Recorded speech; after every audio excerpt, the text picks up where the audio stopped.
So in cases where, you know, black families are split up more often statistically, this would have more to do with black men than white men. This isn't even a white issue if you want to look at statistics. Same with white men being imprisoned. Black people are imprisoned more often in America than white people. In these cases, I think that it's more important to hear what black MGTOW has to say than what white MGTOW has to say. Like, BIGJXXX.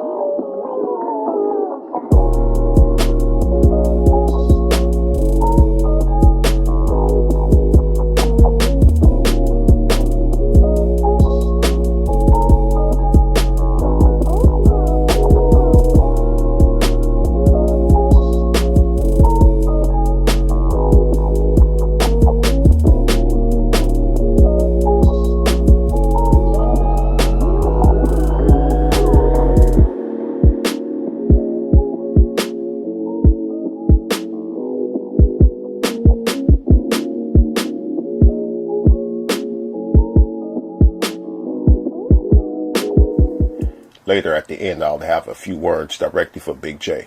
I'll put the link to Big J's Hangout in the description box and maybe timestamp some of the things I'll be responding to concerning these other cats. War stories maybe has the most important subject I want to talk about later in time. I'll timestamp the part where I get there. War stories part is very bothersome for me. I can't stand it. But before I get into this, listen. I'm not interested in who y'all feel destroyed black people. Don't come here complaining to me about women. You know, the single mother, second, third wave feminism, Me Too type finger pointing. You females too. Don't come here with these black men nonsense. You know, the male versus female garbage that y'all love so much. And I have to put that caution out there because this video comes from the gender warring crowd. I'm not interested. I'll put these shoes on you right off my board. Especially you dudes. Please don't come here and share your pain about women to me. Females, me or my comment board is not a shoulder for you to cry on about your man problems. Both sides are stupid to me, and people who know me have heard me point out why y'all are silly. Now this quote here. The reason we struggle with insecurity is because we compare our behind the scenes with everyone else's highlight reel. Now Jewish people have a collective pot group economics. And you can't compare the money that goes into your pocket to their pot. Your donations have done nothing for me, but their tithing, for example, is distributed among their people in various ways. Proof of this is the references made by many as to how prominent Jewish people are, and they'll use them as an example for us to follow. Angryman and those he's associated with have no movement for the sake of the political progress of black people. None.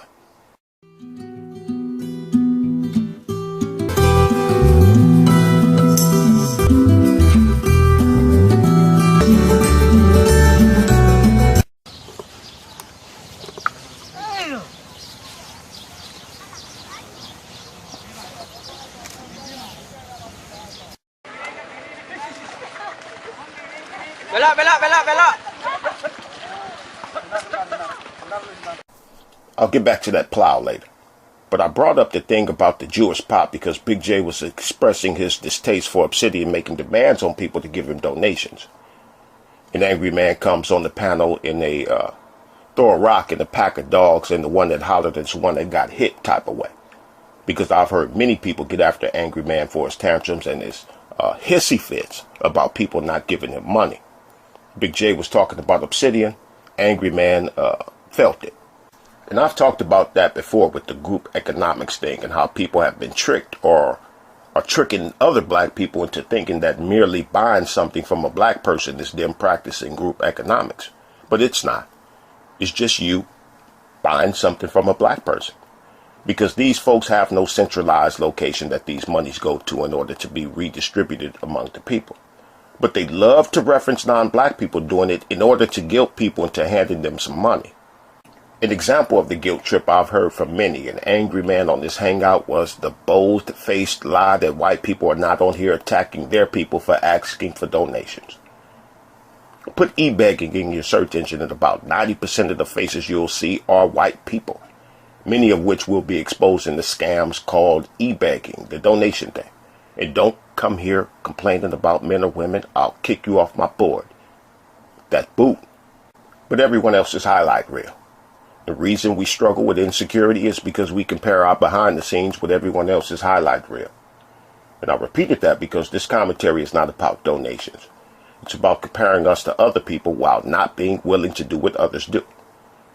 Or that plow. They look at the harvest of others but refuse to get behind the plow. There is no collective pot to advance black people coming from this crowd, but rather it's for a few individuals to partake in. But the Jewish people are used as examples anyway. One of the things that Angryman said to Big J is that women are well funded. Well, I see that women's movements are pushing this country socially, politically moving things where the Angryman crowd are just pocket stuffing. But they'll use examples of other groups just to guilt people into giving them cash, but won't get behind that plow. One of Angryman's excuses that is an excuse that I've heard 1,000 times, which is the old nothing happens overnight routine. An excuse to sit up on the internet and complain. Angryman's crowd has had over 5 decades worth of nights with the birth of feminism that they complain about.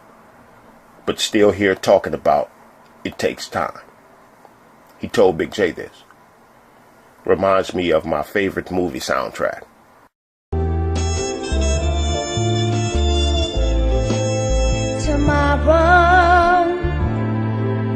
Tomorrow never comes. What kind of a fool do they take me for? Tomorrow, a resting place for bombs, a trap set in the slums, but I know the school.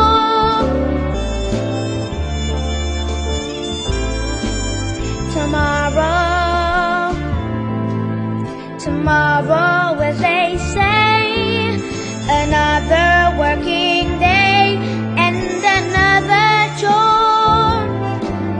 Tomorrow, an awful price to pay. I gave up yesterday, but they still want more. Bugsy Malone. I love that movie. Tomorrow, a resting place for bombs. Tomorrow never comes, a trap set in the slums.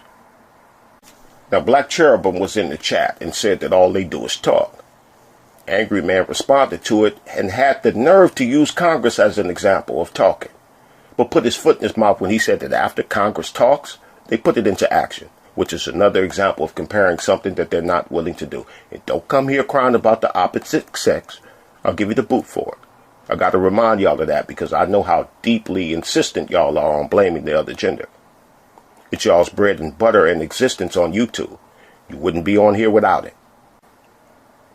Now, the dude who came on Big J's panel, I've heard him a few times before and on other people's hangouts. I don't know his name, but the one who uses the avatar of Blade, him. He used the old we need to study the root of the problem excuse in order to pontificate on this and that, or the it takes time thing, the talking. He asked Big J if the majority of black people even understands the problem, pretending that the majority even needs to understand before there could be movement. Stalling. The main problem, as I've said time and time again, is that you have individualistic-minded individuals speaking on collective problems. To collective problems, they'll suggest selfish and isolated progress, like give me some money. Or black men should get a passport, or take your kid out of school to address the school system. As if taking your kid out of school addresses the systematic problem that the majority faces. The plow and the harvest. Big J has suggested for years that these dudes become involved politically, and each time they address Big J, they address Big J instead of his suggestion to become politically active, which would have systemic effect. They won't touch it. They'll talk around it, talk to the left of it, to the right of it. They'll talk over it and underneath it, talk in every manner except directly to the political activism Big J is talking about. But they'll complain about the Me Too movement and the heavy misandrist element in the Black Lives Matter movement.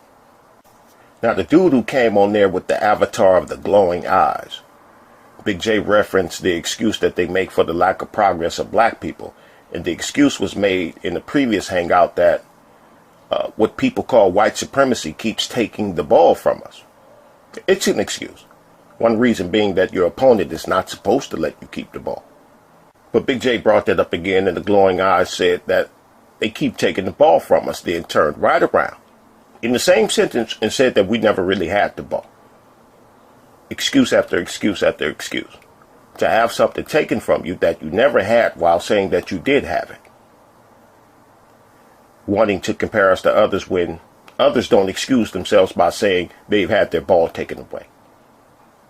That plow. They get behind it.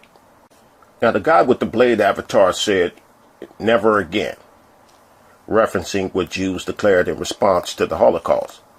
But what Blade and the others refuse is the do it part, the make it happen part, the part where you secure a future for your people part. Blade and the others think that never again means that they are to talk about the oppression of black people for another half century. One of the things that's annoying about this crowd, they do it a lot on Big J's Hangouts and on other channels. Let me ask you a question. It's in order to avoid whatever Big J said and also to suck themselves off about the things that they do know about. They love themselves a lot, how proud they are of whatever information they've retained. Let me ask you a question. What about this? How about that? When was then? Why did this happen? Who was it that? Then when Big J would answer, they'll say, well, let me ask you this. Question after question after question.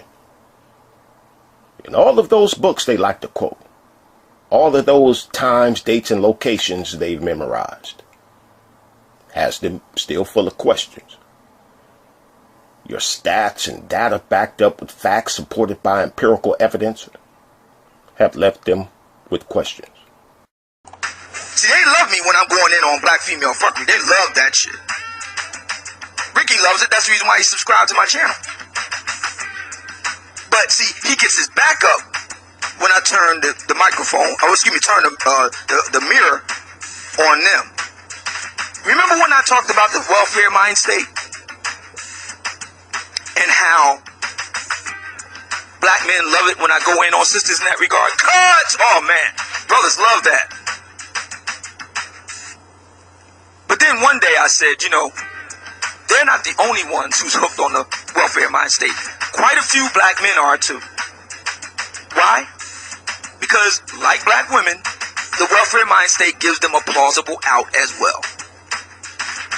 See, if you take away the welfare mind state with regard to black women as a group would be forced to negotiate with black men. Another reason I mentioned their retention of information is because with all they know, they still got to depend on the white man to make it happen with what Donald Trump has been doing with backing black people into a corner. I've heard many of them cheer on the things that Trump has done, like cutting benefits to social programs. But you're so full of information, though. Got to depend on the white man to make your thing happen. Now, War Stories joined in on this panel, and he was at it with the Blade guy. In War Stories, if you're listening, the Blade guy actually hammered you because you have the mindset of the banks who only lend money to people who already have money. I've heard the Blade guy speak before, and his moments of clarity only last for a moment, and that was one of his moments. Let's hear your reaction to him in the Hangout on your own channel. Brulee and Angryman were suggesting that all black men are responsible for single mothers. And I told him, that's fucking crazy. These guys want to be able to fuck these dirty whores, get them pregnant, and just put the responsibility on decent, productive black guys. So I'm like, you're fucking crazy. That's why those two pussies were getting all angry. No, these guys are like socialists. They want the community to do that. They want everybody to know, fuck that. You show me when black folks want to act right and do the right thing, then I'll consider helping some shit out. But no, fuck what these guys are talking about. See? This guy's a fucking simp, a fucking simp. He's telling decent, productive black guys that they gotta go back and help these ghetto whores who pick losers to get pregnant by. He don't want to hold these dumb bitches accountable and say, you whore, you picked a loser as your child's father. and you gotta live with the consequence. You dumb bitch. No, this dude claims to be fucking, intellectual and smart and shit, but he can't figure this shit out. Listen to this dumbass. Blade suggested helping. War Story says, I don't wanna. War Stories, you even asked, why should you help? And the answer is on your own channel on how you yell about single mothers and who you call Ray Ray and how they're destroying black people. You're affected is why those who can help should help those who are in need. It affects you, and if it didn't, you shouldn't be expressing so much anger towards it as much as you do on your channel. And whatever you consider to be a right or a privilege or a liberty today that didn't exist 50 years ago is because those who gave a damn about other people's situation. You even said your woman is not black, but you're still concerned with what black women do. That's why you should want to fix things.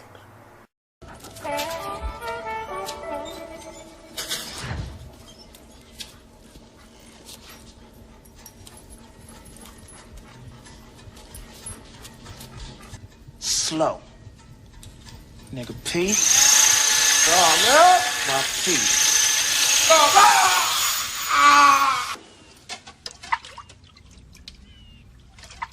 Me and Lyric, we just thinking about just getting on the bus, just going. We just gonna go.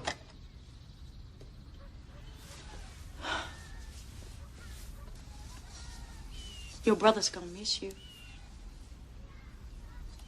Mama, why you can't just be happy for me? I am.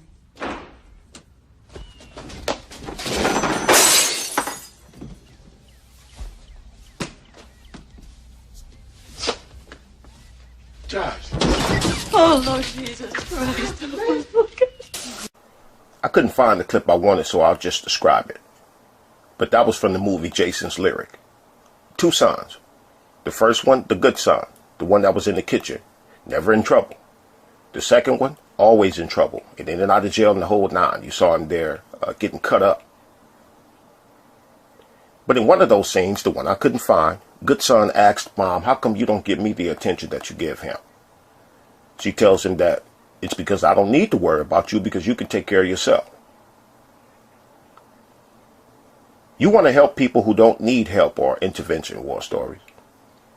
You speak as an individual for a collective problem. Makes no sense. And Blade nailed you to the cross on that panel. We have black people who are in positions of authority and great influence, but they'll only help themselves and people of their immediate circle. That's a big problem. Only lending money to people who already have money. Now, Big J, these dudes you've been talking to for years, the O'Shea, Obsidian, Angryman crowd. The comment I put on your board, I suggested to you that you stop looking up to them. And you'll reject the idea that you look up to them, but I know better. Yes, you do. You just don't like their approach and focus.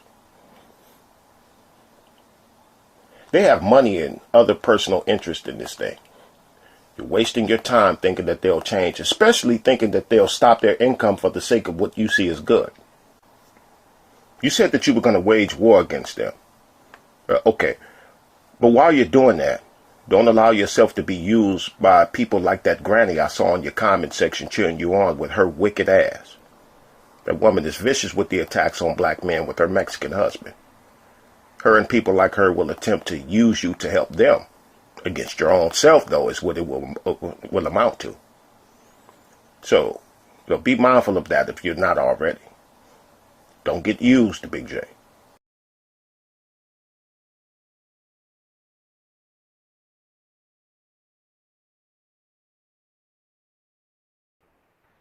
But you wasn't even mentioning this, so why you mad?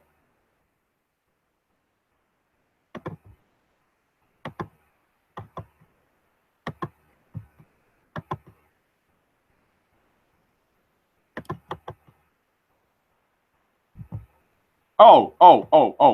And by the way, we're gonna have this respectful, like, all right.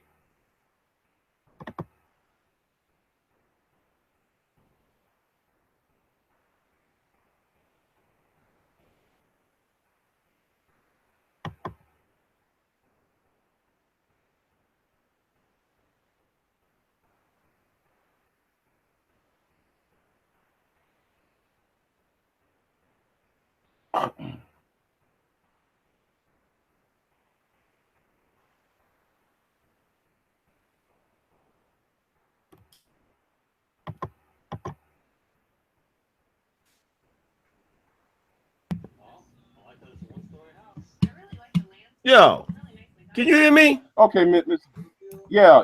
I hear you. What's your problem, Anger Man? What's your problem? I'm gonna tell you what my problem is. My problem is every goddamn time I look up, it's a black man on here complaining about YouTubers asking for donations. Now let me break something down. Let me break something down. Hold on, let me break something down for you. I'm gonna break something down for you because every single time I see that shit, it's some bullshit. And I'm gonna tell you why it's some bullshit. Prior to the YouTube apocalypse, niggas wasn't asking for no donations. Niggas won't asking for no donations. If you remember my first channel, all the videos I dropped, I wasn't asking for no goddamn donations. And the reason why is because YouTubers were able to make money through the Google AdSense revenue. Now, when the AdSense apocalypse happened, that cut YouTubers' pay by 90%. So if you were making $1,000 a month on YouTube, you went from making $1,000 a month to making $100 a month. So now, and it's just like David Carroll said in his video, anybody can fucking ask for donations. Anybody can ask for the support of the people who watch them, except for niggas. The moment a black man do it, it's a problem. Why is it a problem? Word. Let me ask you something, Angry. Word was so you here at the beginning of this? Was I here at the beginning of it? Yeah. I heard everything that was being said. You were talking about you were talking about Obsidian. I was mainly talking about Obsidian when he went after Ricky. That I'm referring to that. I wasn't talking about you. I wasn't talking about anybody else. I'm just really was aiming at Obsidian's ass. Well, Obsidian do what he do, but I don't know why. So I don't know why. So I don't know why, Angry Man, that you are pissed at me when I name the names. I'm talking about Obsidian and only Obsidian. Because you shitting on the business model of YouTubers asking for the people who watch them to donate. That's just not cool. That shit ain't cool. I'm talking about you misunderstand what I'm saying. I'm talking about Obsidian's behavior, and he simply making all these stupid ass demands on people. Well, that's all. I'm talking. Why you don't ask Obsidian to come on your live stream so that he can defend himself? Won't you do that? That's what I don't understand. Because I'm not here to defend Obsidian. I'm here to defend. YouTubers. He was just dropped in the chat. I'm just going by what's going in the chat room because his name was brought in the chat. So that I was middle talking about something else. Then I saw Obsidian's name popped up in the topic. So I started to sit there and talk about him during the whole conversation I'm doing this hangout. Well, you're saying so is there your topic, if I'm reading it correctly, is clearing up some things, part 2, black misandry and self-righteousness. Don't you realize that misandry, part of misandry, especially black misandry, is telling black men they can't ask for donations when they're YouTubers? That's part of misandry. Because black women get donations all the motherfucking time. But Angry, since when one black person equals all black men? I mean, since when Obsidian equals all black men? Because the way our society is structured, one black man is all black men. Well, I'm trying to move beyond this. Because I said one name. But we're all judged. When you talk about black YouTube, that's just like right now. If you're on black YouTube and you building your platform, you building your channel, and you say, "Hey man, you guys donate to the channel so that I can do such and such, or so that I can do this, or so that I can do that." If I jump on here and I start talking shit about you doing that, that's shooting myself in the foot. And Black Cherub, it's not scamming. It's not scamming. See, here's the thing. Here's the thing that Negroes don't want to understand. Is this what Negroes don't understand? You're watching YouTube. You're watching content. You're watching it for a couple of purposes, either education or entertainment. If you're watching it for education, you're listening to dudes give a lecture. People can charge for lectures, Black Cherub. People can charge for entertainment. You feel me? In fact, the fact that people are on their YouTube channel asking for donations, that's better than charging, because everybody doesn't have to pay. Just the people who are willing to pay. It's just like Obsidian said, is freedom of association. If you decide to give a donation, that's because you want to give a donation. You don't have to. You know, you could still sit there and watch the motherfucking live stream even if you don't give a donation. So the fact that Negroes is sitting around talking about they're asking for donation, that shit is shaming language. And quite frankly, I'm ashamed to hear Black men using that fucking language, because that's the type of shit women do. That's real talk. I'm talking about one person, Angryman. I ain't talking about all Black men. I ain't talking about Black YouTube. I'm talking about how he trying to make demands on people to donate. He got every right to make a demand on people donating that's watching his shit. If they don't want to donate, don't watch his shit. That's just like a nigga coming to a damn Jay-Z concert and saying, I don't want to pay for the ticket, but I still want to come in here and listen to you do Jigga my nigga. He gonna tell you to get the fuck out his face and kick you up out of the goddamn concert. What's the difference? That I would love to know what's the difference between somebody paying a rapper or a musician who is doing a concert, you paying to go in there and listen to him for whatever he's talking about. What's the difference between that and going on to YouTube and watching your favorite YouTuber? Because truth be told, with the way this AdSense shit is, and dudes can't make money on AdSense, sooner or later they're gonna turn YouTube into a paid platform anyway. That shit is coming, especially with this net neutrality bullshit. That shit is coming. You know what I'm saying? So the fact that niggas is sitting around saying, "Oh well, you know, it should be free." Yeah, it should be free if you making cat videos. If you got a video with a cat playing a fucking piano, yeah, that shit should be fucking free. If you making a video of yourself just strolling down the street, you know, shooting the breeze, yeah, you shouldn't have to pay for that. But when you got cats like freaking BGS or Obsidian or somebody that's actually taking the time to put together a researched podcast that's informing brothers or speaking to issues that brothers want to be talked about, there's value in that. And if there's value in it, brothers shouldn't have a problem supporting other brothers. This is the main reason why we've had this freaking gynocentric bullshit when it comes to Black men being talked about by Black women. Black women have been talking shit about us for 50 plus fucking years. And the main reason they've been able to do it is because they are well funded.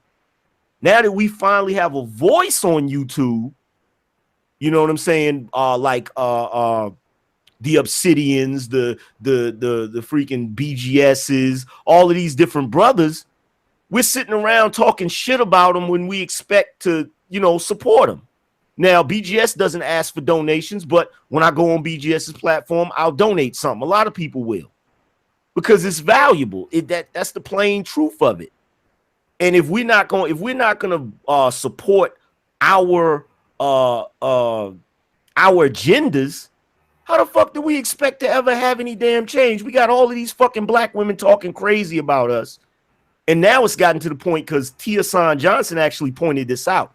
Tia San Johnson said, yo, I used to watch a lot of you guys, and half the time I can't even find your channels now because they're censoring us. You see what I'm saying? So it's getting to the point now where brothers' videos aren't even coming up because they're censoring us, because for the first time in a very long time, now we finally have a voice and we're able to talk about the things that need to be talked about. Now, should a brother be compensated for that shit? Hell the fuck yes. Because if you a brother who's jumping up here, putting your reputation out there, putting your face out there, you feel me? Especially a nigga like me or any other nigga who puts his face on camera, That type of dude ain't gonna ever get no fucking job nowhere talking the way we talking. That's real talk. So my thing is, when brothers get up here and shit on other brothers for that, it's ridiculous. Now, if you was just up here saying, yo, the shit that Obsidian is talking about, I don't necessarily agree with, or the shit that, yo, Black Cherub, what are you talking about? Talk isn't valuable. How the fuck do you communicate? When you listen to talk radio, what do you listen to? Look, hold on. See, here's the thing, Angryman. Here's the thing. Go ahead, explain, Angryman. Explain it to me. Here's what I believe what Black Sheriff Bob's talking about. Now, Black Sheriff Bob been on YouTube for like 10, right? And that's all we have been doing is talking. So, I mean, talking for like the past 10, 11, 12 years on YouTube is just talking. Wow. We got the lawyers and they're creating their little political movements and they're trying to shut everybody else up. And you don't sit there and see that? Brothers are not just talking, because the talk is what motivates motherfuckers to do shit. You don't know how many dudes are watching these brothers on YouTube talk about these different things. You don't know how many dudes are in college right now to be lawyers because of this. You don't know how many dudes have started organizations because of this. The impact that brothers are having in this day and age is much more tremendous than you think. Trust and believe that shit. There's a lot of dudes who are starting organizations who are making changes in their lives because of these conversations that are being had. In fact, this is how anything moves. What does Congress do? They talk. And then after they talk, they put the shit to action. This is what governments do. This is why they have think tanks. I'm gonna tell you something right now. The only thing that brothers love to do, brothers love to shit on other brothers for whatever fucking reason. And I'm not even gonna sit here and act like I ain't guilty of the shit. I've engaged in the shit too. But the problem is we got to get to the point where we not shitting on brothers for the things that they should be doing. And brothers should be expecting other brothers to support their cause, especially if their cause is to speak to black men's issues, because nobody else is gonna speak for us.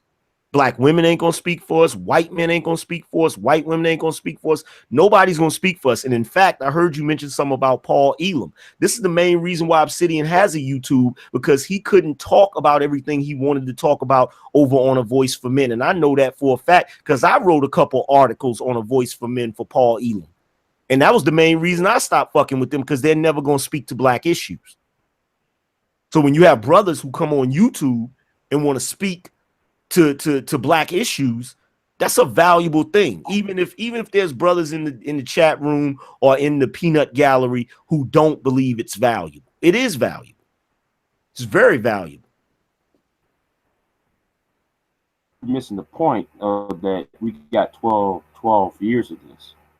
I'm just saying. I mean, we'll sit there and disagree on that. Well, how much change? But my how much change do you expect? White men have been talking about the same shit and have had the same ideology for hundreds of years. Hundreds. How long do you think it takes to make a change? Well, half of a generation. I believe it should be half of a generation to make at least a dent in something. Nah, it's going to take longer than half a generation. Takes a couple of generations to change some shit. With the technology we have today, and with all the information that's at the palm of one's hand, you don't think though that was at least spread somewhere, at least somewhere in this society, that somebody is breaking down the walls of something or working on something. That's the thing. I'm not talking about the change of an opinion. I'm not talking about the change of opinions. I'm not talking about hearts and minds. I'm talking about the changing of policy. That's what I'm talking about. Well, it takes time. I'm referring to the change of policy. That takes time. That takes quite a bit of time, especially when black people are not organized. That takes time. Black people are not organized. Like what I'm talking about right now is an issue of in lack of organization. What I'm talking, see, here's the thing. In Black Cherub, you're right. We're not white. White people are smart enough to be on code. White people are smart enough not to shit on other white people for getting donations. You're never going to see a white person talking shit about another white person on YouTube because they accept donations. You're never going to see that shit. You are still on that donation angle. I'm not. Damn straight I am. You making demands. Wars cost money. Wars cost money. Wars cost money. Okay. Who are the commanders of this war? Yo, check this out. You talking about demands. You talking about demands. Let me ask you a question. The channel that YouTube, the channel that Obsidian has, who does that channel belong to? Obsidian. It belongs to Obsidian. So if you come and watch his shit, what are you doing? Giving him attention. Okay, if you were to open up a shop right now, like let's say for argument's sake, you open up a barbershop, and some niggas and every time you in the barbershop, you cutting hair and shit or whatever, and some dudes they just come in the barbershop and they just chill in the barbershop. Do you or do you not have the right to ask them to leave if they're not patronizing the business? Yeah, I have to tell them to leave. Okay, so what is the difference between a YouTube channel and a brick and mortar barbershop? Because the barbershop is actually giving out a service. So is the YouTube channel. And tell me this though. Okay, now you keep on talking about we at war, but again, I got to ask. Who, if we at war, then who is leading this, and what now I ain't gonna go. Anyway, I'll leave that alone because I don't believe though we are war ready for the week that you and I and everybody else want. Doesn't matter. It doesn't matter if you're ready for war or not. That's irrelevant. Whether you're ready or not makes no difference. War is war. If a war was to happen, if a physical war were to break out in America, it wouldn't make no difference if you were ready or not. It just is what it is. Yeah, but we've been talking about this war for 12 years. Here's the thing. We're not war for 12 years. And none of us are ready, then guess what? Then we ain't down. Yo, we've already been. Yo, you talking about ready for a war, and you got this nigga in the chat room talking about some you niggas ain't ready for shit. We already in a war, silly ass nigga. Are the cops or are they not? Are the police officers or are they not killing and shooting niggas? Yeah. Okay, so how are we not already in a war? It's interesting. It's very interesting. And greetings again, Big J. Back on your platform yet again. And I find some of the answers that you're giving interesting. But I want to know at what period of time in America has the Negro not been under siege? Please, you can take all the time you want to think about it. And that goes for any of your audience as well. See, Mr. Gray is on that. Well, the ball was taken from me mentality. Oh no. See, here's a problem. Never once have you heard me say that the ball was taken from us. Okay, no, because black folk. I am referring to the last hangout. Now, I'm referring to what you said on the last hangout. On the last hangout, what I said is that when we as Gen Xers picked up the ball, it was slapped out of our hands. It was slapped the fuck out of our hands Because the reality is that we actually never had the fucking ball. That's why when somebody picked it up, like say for instance your boomers, who led your civil rights era, right? Nobody asked them to pick up the ball. It was dropped on them. They picked it up, they ran with it, carried it as far as it could go. Gen Xers picked it up, and every time they picked it up, it kept getting slapped out of our hand. Mm-hmm.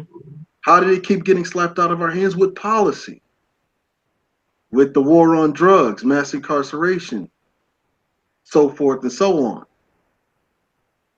And I find it interesting how when I actually brought up the issue of slavery, you tried to interrupt me and say, oh, no, we're not going to bring up that because that was so long ago. Because I can't do anything about slavery. I'm worried about anything from 1980 on up to now. Well, here's the thing: if you can't do anything about slavery, what makes you? If you can't do anything about slavery, what makes you think that you can do something about anything right now at this point? Because I will tell you this. Great. Say that again, because that was a lot of bullshit. Because you sitting there telling me that I can't do shit. What you saying, Mr. Gray? Well, that's what you are saying. No, that's not what I'm saying. You misinterpreting what I'm saying. No, I'm not misinterpreting anything. I am taking the words directly from your mouth. 440 years ago is not my problem. Actually, it wasn't 400 years ago. In fact, it wasn't 400 years ago. Or did you forget that, the abolition of slavery happened in 1865. And it wasn't even, and even then, it wasn't even until 1886 that it was even enforced. And even still, you had people that were in slavery for up to 70 years after the fact that slavery had ended, that they had no idea. You see, here it is again. And then on top of that, what you're doing is you're cherry picking points in history. You're cherry picking points in history, just like you're cherry picking these issues. And these are not even top priorities. And see, I find that interesting with a lot of brothers who stay within low priority conversation. And then whenever someone comes to give you a different perspective or paradigm, you want to interrupt them. You want to censor and cut them off. I find that highly problematic. Go ahead, Greg. Go ahead, Greg. I'll listen to you, Greg. See, here's the thing. What you saying? No, what you saying, Greg? Oh, go ahead. No, I'm just looking at Black Cherub, and I'm trying to figure out what he's trying to say. What are you trying to say, Black Cherub? You can't fight the past, but you definitely can learn from the past. And from what I understand, a wise man once said, "Those who forget the past are doomed to repeat it." Well, what happens is whenever they discount the past, understanding where the mistakes in history were made, and the fact that we can talk about Black Wall Street, you got no problem with that, but what was the chief mistake of Black Wall Street is that blacks did not focus on security, because they thought, just like a lot of you modern Negroes think, that somehow that you are actually free and not in a competing society, which white folks have actually decided that in this society we must compete and we're not going to be the ones who lose.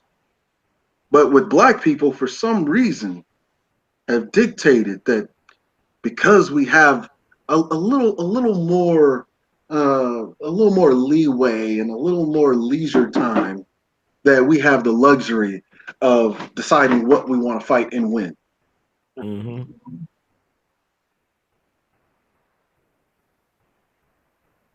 You can't learn. Look, you can't learn shit from the past if I control the media.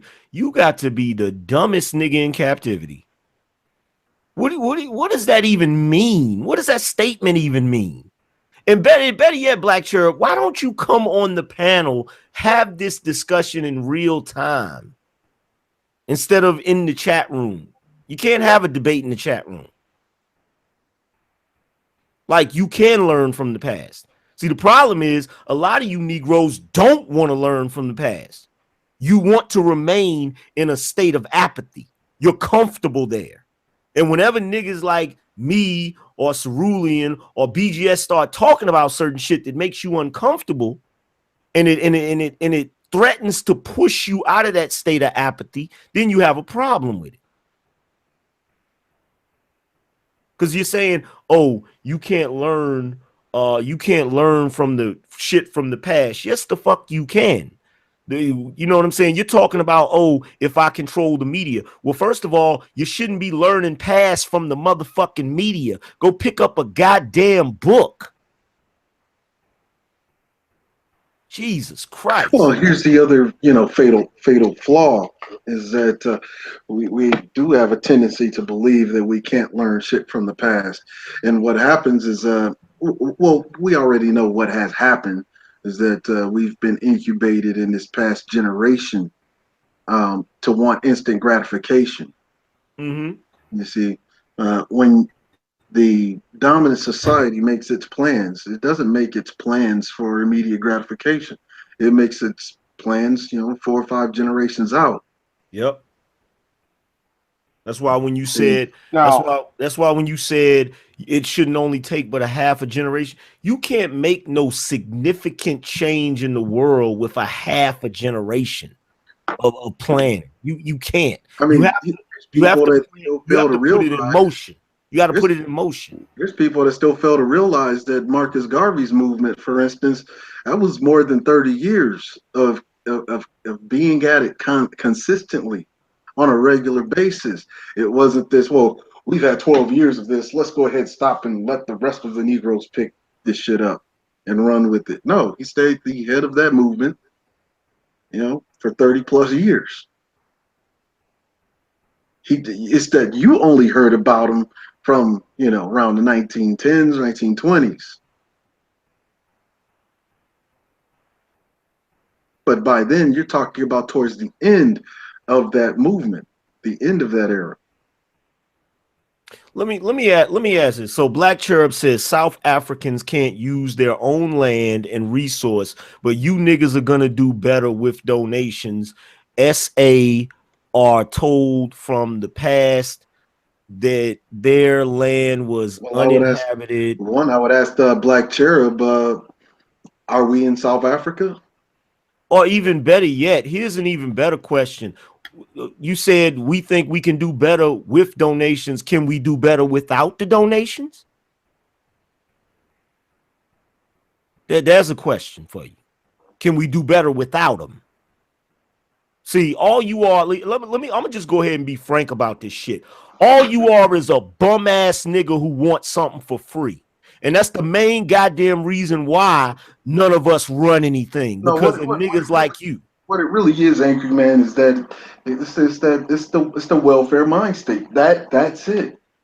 They want someone to do everything for them so that they can reap the benefits of it. It has nothing to do with the welfare state mindset. That is the welfare mindset. Anytime you want something for free, without the expectation of giving an item, a good, or a service in return, that is by definition welfare. Let me ask you a question, BIGJXXX. I want to ask you a question, bro. You don't got to say where you work. What is your line of work? What do you do for a living? Like, what's your trade? Blue collar, I'll put it like that. Blue collar. Okay, so you go to work, you work every week, and you either get paid hourly or you get a salary. Am I correct? Yes. Okay. Salary, yeah. What if I came to you? Let's say I was your boss and I came to you and I said, hey man, Big J, you're doing a great job. You everything you're doing is helping the bottom line. The company's growing because of you. But check this out. Starting next week, I want you to continue to do what you're doing, continue put in all the hard work you're doing, but I'm not gonna pay you. Are you gonna continue to work there? No, but what does it have to do with Why not? Do with your problem about my problem about the donate about Obsidian's. Oh, and I'm saying this again, what Obsidian said, and I'm only focused that donation part on Obsidian, so I'm the one everybody else want to join. There's not. You're asking Anyway. what you just said. Okay, this is what I just asked you, and I don't see why you can't connect those dots. What I'm asking you is, are you willing? Do you believe that your time is valuable? Do you believe that you should be compensated? Do you believe that you should be compensated for your hard work? I believe compensated for whatever. Actually, I would actually go as far as to say, when's the last time you did some volunteer work, Big J? I remember doing at the boys at the food bank. Then there was doing Hurricane Harvey, stuff like that. But that happened. So you did it during Hurricane Harvey, right? You did some volunteer work during Hurricane Harvey. Why did you do it during Hurricane Harvey as opposed to doing it any other time? Because people was in need. So what's the problem? So with all of these issues that you were talking about on a regular basis, what's the difference between you doing it now and any other time is actually nothing, because Black people have already are still in a crisis. And it's obvious that we are still in a crisis because you keep talking about the same fucking issues. Now, my question was to show you a direct contrast and parallel between you doing volunteer work during Hurricane Harvey, which is a crisis, and you doing volunteer work any other time, which in the Black community is still in crisis, and that is what you said. But yet you don't feel any kind of need to. Great. This is great.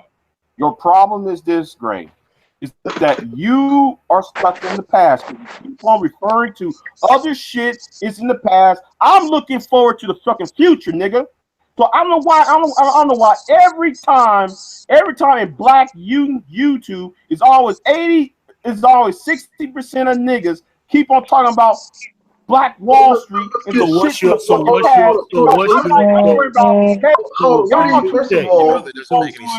the fuck do you even get this 60%? First of all, Big J, where the fuck do you get this 60%? Better yet. Because what is the percentage right now? Because last time I checked, the only way that you can fucking check percentages is if for something has already happened, which means that it's in the fucking past. I'm not worried about exactly the my past motherfucking point. So you want to cherry pick data. You want to use statistics which are based on past numbers, not current numbers. Because I'm pretty sure you're not watching this shit in real time. You see, you want to cherry pick. Better yet, I'm not cherry picking. I got a question, Big J. I have a cutoff spot. Big J, I got a question for you.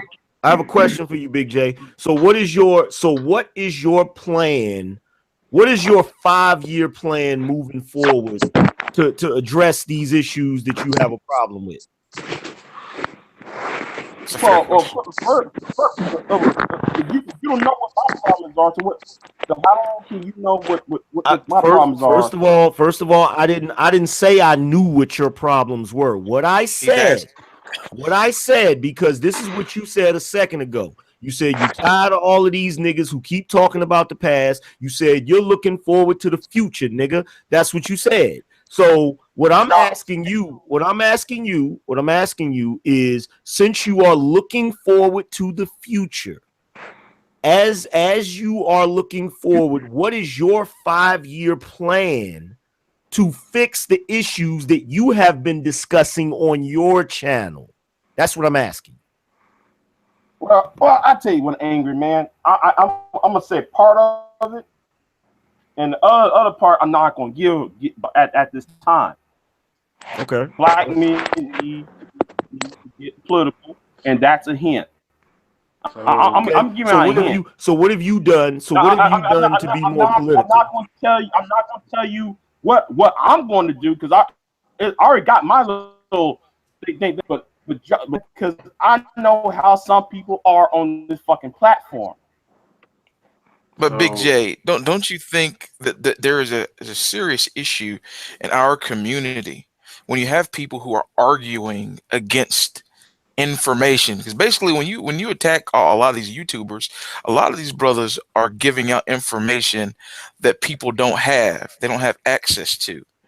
And so one of the reasons why I applaud guys like Cerulean, like Angryman, like BGS is that they're speaking to a lot of people who don't really know about what happened with the Panthers, don't really know about what happened with Core, Stick, and a host of other organizations. And so when people attack people for talking about the past is supposed to inform the present. So if you're ignorant of the past, you're going to try and do things that have already failed. And so I don't understand what the issue is. Well, the reason why you hear me talk about the past is because it is what dictated your present. Correct. You got here because of the past.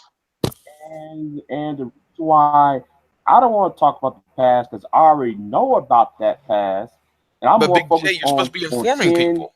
5. Let me ask you a question, Big J. Do you think the majority of our community it has a thorough understanding of their own past?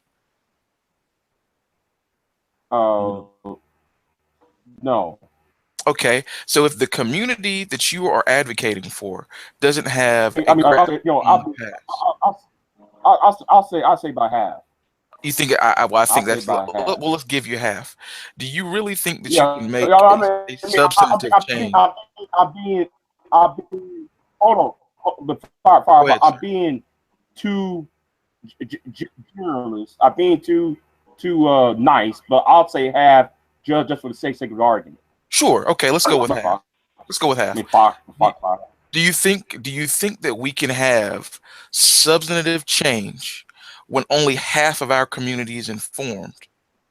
Do you think that we're going to be able to push new policies when only and when you talk about half of the community, I guarantee you most of those people that are informed are over the age of 40. If you look around at the fruit out here, they don't really understand or have a grasp on a lot of the things that came beforehand. So when you argue and you talk down about people who are going over the history of our community, you're arguing against the community being able to take rational, thoughtful steps in the future. You do realize that?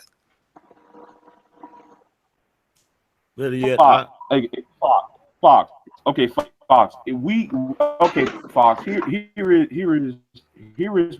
how I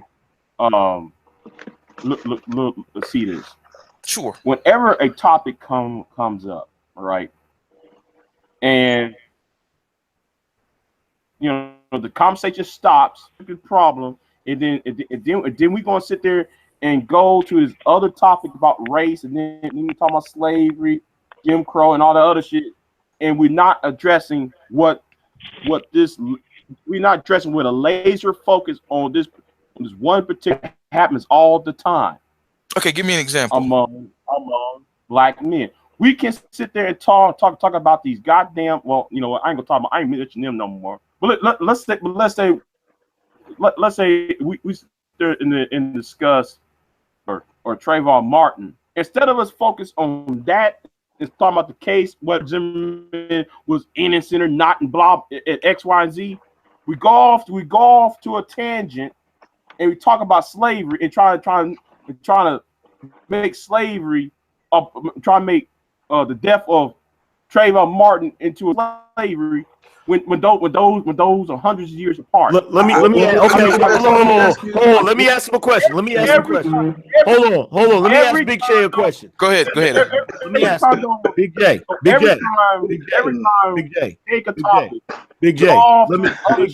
Big J. Let me ask you a question. Let me ask you a question, Big J. Let me ask you a question.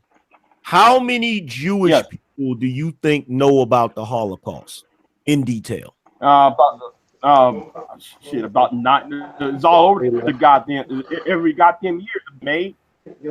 So they talk about hold on. So they put out a movie every year about the Holocaust, right? No, what every 2 years or so. Every 2 Or years. mention Okay. it every 2 years. Okay. If somebody was to attack Jewish people right now, if somebody was to say something messed up about Jewish people right now, what organization do they have to combat that? The banks, APAC. No. They have a specific organization to Hollywood. combat anti-Semitism. It's the Anti-Defamation League. The Anti-Defamation League. Now, why is it when a Jewish person gets attacked now, they call it anti-Semitism, and then they have the Anti-Defamation League? Do you think any of that has to do with the Holocaust? No. Well, they have it because it does have everything to do with. It has everything to do with the Holocaust. Everything. And the reason why Jewish people, and the reason why, hold on. Let me say this. Let me say this. The Anti-Defamation League was created because, number one, ever since the Holocaust, the Jewish have a saying, never again. And what they do is not only do they instill that in their children, in their entire culture, to make sure that it never happens again, they've actually took steps to guarantee that they're in a position of power. And one of the trending themes with them is they constantly remind other Jewish people of that shit, so that they won't go through it again. This is why they have the Anti-Defamation League. So guess what? When something like Trayvon Martin happens, guess what? Do we have anything to stop putting a stop to that shit? No, we don't. Because we're so motherfucking desperate for approval by white people. The moment that it looked like we got a little bit of leeway, we want to pretend like all of that shit don't exist. Well, here's the thing: is the fact that we continue to ignore it altogether. Oh, this has nothing to do with slavery. But let me ask you this: name a period in American history, in time, in which black men have not been killed en masse by whites. Y'all There's no such time. Y'all just predictable. You cannot sit up there. No, it's not us that are predictable. It's you that are predictable. It's you that are predictable. You're predictable because you really don't have the wide enough worldview to really understand how your present has been. Great. You don't even know these basic things. You say that you do, but Truly, come on, man. Great. We're on this platform. Last week, dude. Dude, you were quoting the fucking white supremacist because you know in your heart of hearts that I am right, which is why you're suddenly trying to interrupt. No, we're great. You know in your heart of hearts that I'm right. You know in your heart of hearts that I'm right. You have a fucking ego problem. You know in your heart of hearts that I'm right. You are in no position, Gray. You're in position to tell me how my life is, nigga. You ain't no BJ, can I ask you a question? Yeah. What's wrong with you? Let's keep this productive, man. No. Getting mad because you know in your heart of hearts that I am right. You're in the because you're talking about because you know in your heart of hearts that I am right. Let me say something. Let me say something to break the. Talking about you're yelling and over talking me because you know you're talking about that I am right. Hold on 1 second, guys. Mustering around. You keep interrupting me because you know in your heart of hearts I am right. Cerulli and BJ. Hold on 1 second. I'm gonna show you something. I'm gonna show you some hypocrisy. Black Cherub said every group that I use, for example, has resources. So what you're saying is the reason these groups can combat shit is because they got resources, but you the same nigga in here telling black men they shouldn't ask for goddamn donations. You have any motherfucking idea how contradictory that is, you stupid motherfucker? See, that's the slave mind. Hey, Big J. Slave mentality, 101. Go ahead. Hey, listen, man. Look, I don't agree with everybody on this panel, but one thing I don't agree with is the slavery excuse. Black folks after Reconstruction did very well. Not until the 60s and 70s when the family structure was not really on point. That's when things failed. So this slavery excuse is just another Where are you getting excuse. this I don't. information from? I'm sorry. Say that again. War stories. War stories. Hold on. War stories. I disagree with you, except for one thing. The breakdown of the black family began in 75. If you look at the divorce rates between marriages versus divorce rates. But I hang back. I disagree. I disagree that there was no. Look, there were some successful Black Wall Streets during Reconstruction. That goes without saying, but the masses of Black people were impoverished, living in mostly agrarian lifestyles. You can read "Betrayal of the Negro" by Rayful Logan, who goes through that. You As can far read as the "Black family Bourgeoisie" structure, by E. Franklin Frazier. as far as the family structure, the marriage rate, there was the moral code as far as the value system. That's what I'm talking about as far as black folks after slavery. So when the excuse is used that slavery has caused dysfunction, no, it's the lack of morals, the lack of values that has caused that problem.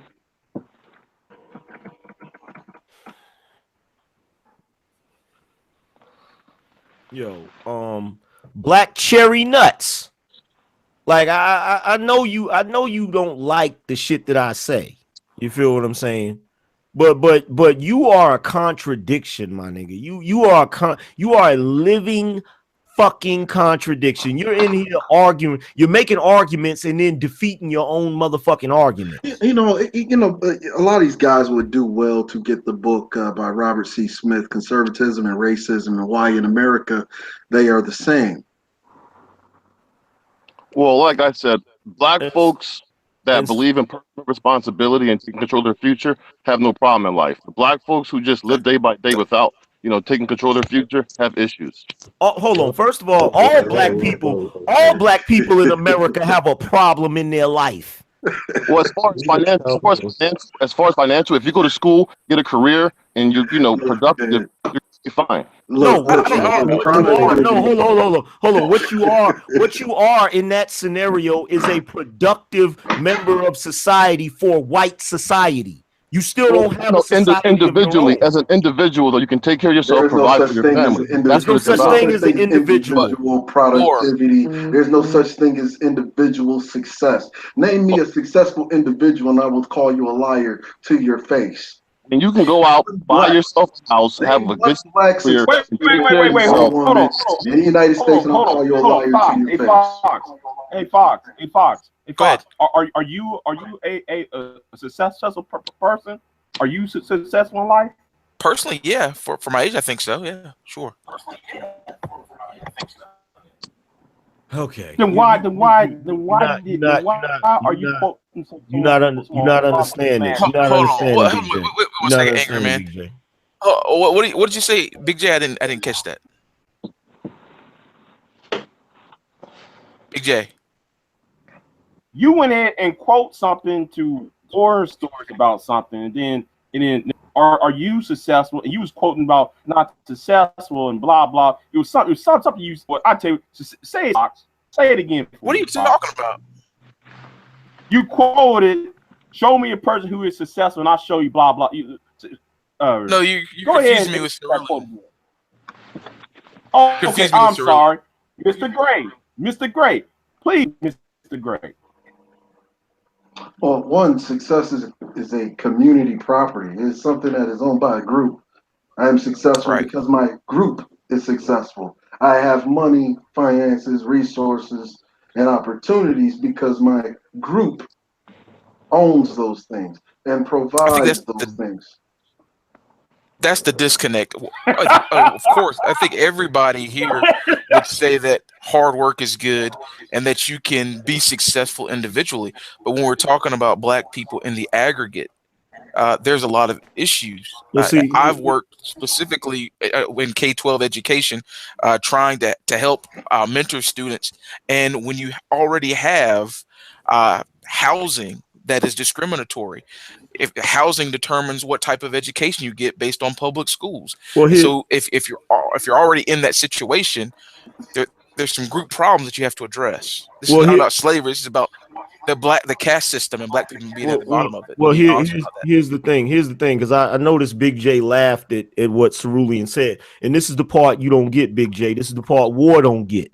All of the things that you've achieved personally, that you consider success, at any given moment, at any given moment, the motherfuckers who run this society can take that shit from you. Ask John Crawford. Ask Jordan Russell Davis. Hold on. Okay, then Angryman. Show me this in Angryman.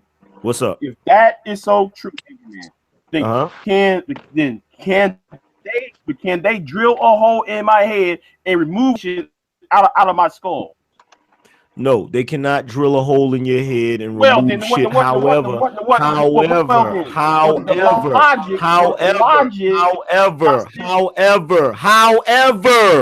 they can put economic sanctions on you. In fact, they can just put your black ass in jail. Actually, they already have economic sanctions. You can do about it. Hold on, what are you talking about, Angry Man? They already have economic sanctions on black folks. That's why black folks don't have any resources. Hold on for a second. Let me address something. Hold on for a second. Let me address something. Check this out, Dougie Fresh. Dougie Fresh and any of you other pussy ass motherfuckers in the chat room, you enjoy this shit while you can, because you will be coming on to another platform sooner or later where I have a wrench. So enjoy it while you can. Hey, look, Angry Man, listen. I have a disagreement with you and both Cerulean, because you give off the victim impression that black folks have to sell drugs and have to use the guns that are dropped off in the neighborhood. I never said that's what my main disagreement. My main disagreement. Thank you guys. I can go further than that, War. I can go further than that, War. I will go as far as to say both you and Big J are the biggest victims of all. Can I please finish? Those that possess your mind. Hold on. Say you blame the government for putting drugs. Blame the government for putting drugs in the community, and then you make it seem like black guys can't leave those drugs and guns alone. Hold on. First of all, let me address War. Let me finish what I'm saying. Can I finish what I'm saying? Let me address what you said. You didn't hear what I said. Let me finish what I'm saying. What you said. I heard what you said. No, just to be clear, you said that in Chicago they put guns and drugs in Chicago. You said the government does that, and you're blaming the government, putting no responsibility on black men for picking those guns up. Basically, you're telling me that black men have no self-control.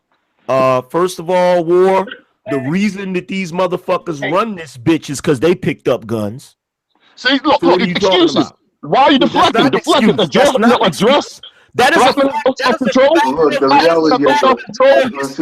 That is a war historical fact. Here's the historical self-control. That is a historical fact. Self-control. That's a fact. Self-control. Then you're saying the government statement. There's only two types of species. Personal responsibility, self-control, on this planet, and that is in every level. You're saying that you're saying black men in Chicago have no control over their actions. Hold on. Where is the self-control? Where is the self-control? Hold on, Cerulean. Guys in Chicago. Let me ask him this. Let me ask War this. Let me ask you this. Where is the self-control when they murder you in the motherfucking street and throw your ass in jail for whatever reason? Where's the self-control then? You're deflecting. You're going to be killed by a black guy. I'm talking You're going to be killed by a black guy before you're killed by a cop. I am not talking about, I'm not deflecting. I'm talking about that white cracker you love to defend. You're deflecting. I'm talking about that white cracker you love to defend. No. You're making excuses. The bottom line is love to defend. You're saying black men have no self-control. You're saying black men have no self-control. You're trying to say black men have no self-control. You're the type of nigga that you're trying to say black men have no self-control. You're the type of nigga that will be in You're saying black men have no self-control. Fucking noose around your neck. You're that type of nigga. You're saying black men have no self-control. You're that type of nigga. I would even go so far as to say the stupidity of that statement. Drugs and guns in the neighborhood. Black men didn't have any self-control. We would already have owned this country. So just because, listen, you're saying black men have no self-control. You got that right, Cerulean. I have a question for War. Answer that question. I don't know. I don't know about. Hold on, everybody. Hold on, everybody. Let me get a clear response to him.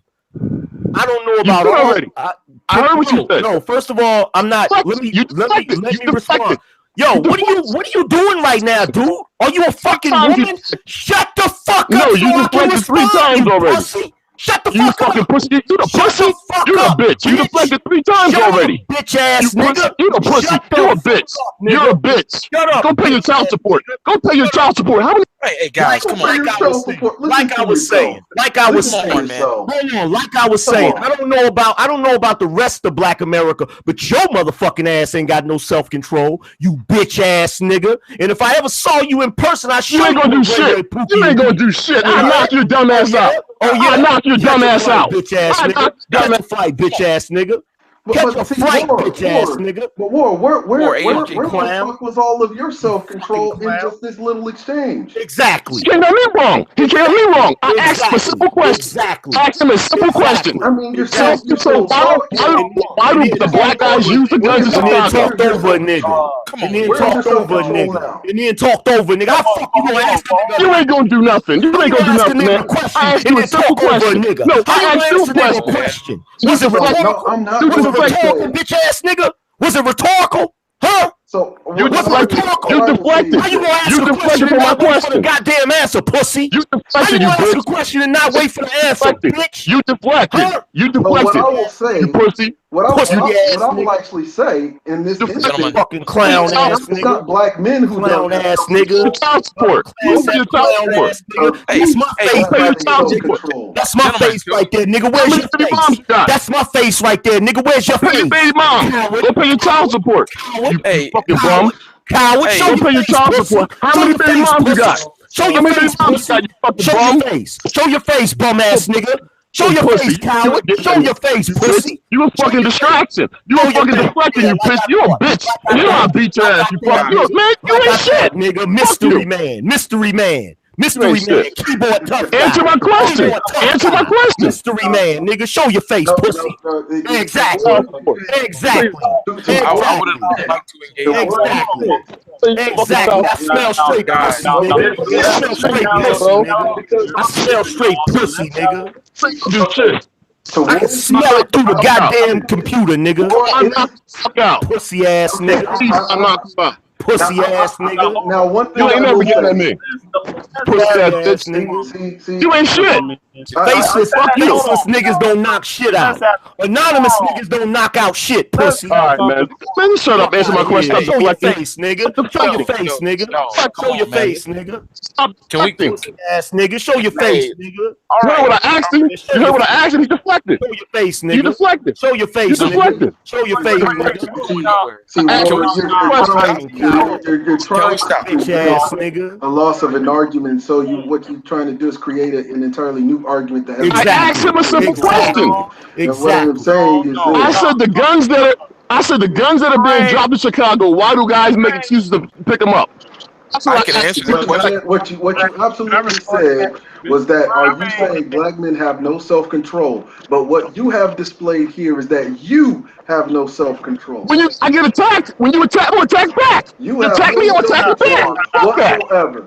When you attack me, I'll attack back. You are attacked. No, hold on. So now when you are attacked, you want people to exercise their self-control, but I asked a simple question. I asked him a simple question about guns and drugs. You don't want to be able to exercise any self-control whatsoever, which is the entire point of that exercise. That's your buddy. That's your buddy. He's your buddy, your sidekick. You're going to defeat on the bottom of a white man's feet. That's your buddy. I asked a simple question about drugs and guns. I will answer the question. You at least half as much intelligence as the fucking character that you use. I asked a simple question, man, and he deflected. And didn't allow me to answer the shit. Motherfucker, 3 times. Motherfucker. In defense of war, you don't want to fuck with war. War is a certified badass. Ask the question. Give you one more chance to answer the question without deflecting. Okay. What was the question? Hold on. What's the question? Ask the question again. Your argument was that the government ships drugs and guns in Chicago, right? I asked you, The black men in Chicago, they have self-control to leave those drugs and guns alone and not use them on each other. You said no. No, what I said was your mama pussy stink. That's what I See? said. Grow up, grow up. See? Okay. This kind of black guy, look, he grow up. This is the father. He's a father too. This is the father. Look, you want to grow up. You want to grow up. This is the kind of black guys you dealing with. Let's You can't This expect kind a of black civil guys you dealing with. conversation. You can't expect a civil conversation after you've already disrespected the man. Hey, hold on. Big old kids. No, hold on. See, the problem I got for this conversation. Hold on, y'all. Hold on. This conversation is this. How in the fuck can you, Angry Man, can sit there and tell war stories about being emotional when you came on here, left field, called me all time to talk to bitches earning this, and how the hell is that supposed to work? And second of all, First of all, rewind the playback. No, rewind the playback. I didn't call you a bitch. I didn't call you no bitch. Rewind the playback. Rewind the playback. Rewind, nigga. This shit is recorded. The way you came at me was out of control too. I talk shit in the chat room. I talk shit in the chat room, but when I came on the panel, did I not engage in a civil conversation with you? Yes or no? Yes. Okay then. Yes.